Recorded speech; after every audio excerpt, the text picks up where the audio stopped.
Let's talk about ChatGPT. What is ChatGPT? How do we use it? Let's get started. What is ChatGPT? So think of ChatGPT like your super cool friend. This friend knows a ton of stuff, more than you can ever imagine, and this friend loves to chat. You can ask it something and it searches through its vast knowledge to give you the best answer it can. It can even chat with you back and forth, just like a friend. But you have to lead that conversation. So, how do we get started? First, it's important to choose the right version. There are two versions of ChatGPT. One of them is free and one of them is paid, which is called the ChatGPT Plus. So, first, let's look at the free version. The free version of ChatGPT uses the model called GPT 3.5 Turbo. Now, OpenAI, ChatGPT's parent company, it automatically updates the models when needed. This version does not have access to the internet, so it may not have all of the latest information. It is slower, especially during peak times, and things like custom GPT and GPT Store and plugins are not available. But the best part is it is free. What does ChatGPT Plus, the paid version, cover? It comes with GPT-4. That's the latest version of GPT. You do have access to internet if you use it with Bing. It does have fast response time. It has things like custom GPT and plugins that are not available in the free version but are available in the paid version. And it does cost around $20 a month. How do we get started? First, go to this URL, sign up. You can use your email address or one of the other methods that's listed right here. Once you create an account, you'll see something like this.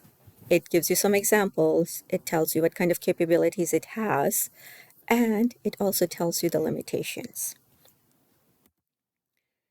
So let's get started using it. Let's go back to our friend analogy. So when you usually meet up with your friends and you have a conversation with them, you usually give them a starting point. You can say something like, hey, guess what? I had the most amazing meal today. And then your friends would usually ask you some questions about it, or you might tell them the restaurant you ate at and things like that. ChatGPT is similar. The starting point is called prompt in the AI world. This is a sentence or two that tells GPT what do you want to talk about and what do you need help with.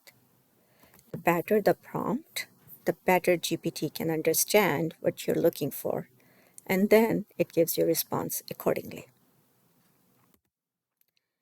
There are different kind of prompts you can use. You can use things like questions, just like you'll ask questions to your friends. You can say things like, hey, what are some fun facts about dogs? You can have a chat style prompt and you can give it a little bit of context. Say, let's pretend we're going on a trip to London for 3 days. What kind of things we should do? Suggest an itinerary. Or you can get a little bit creative. You can say, hey, can you write a blog post about dogs? I'll go into some more prompting techniques and what is an anatomy of a prompt. The first thing is give it context or role. Although it is optional, it does help because ChatGPT does not know what you're talking about. So more specific details you give about the situation, the better it can give you a response. This is what we just talked about. Use a question, chat, or creative prompt instruction. This is needed. This is the basics of a prompt. This again is optional. You can say how do you want the desired response. For example, you can tell the length.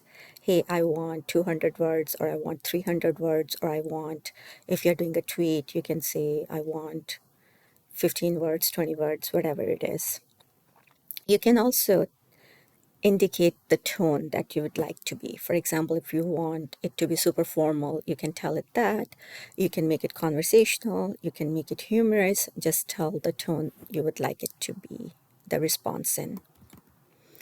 And you can also give a style. You can tell it to be more narrative, or you can tell it to be persuasive. Again, it depends on what kind of output you're getting or you're desiring.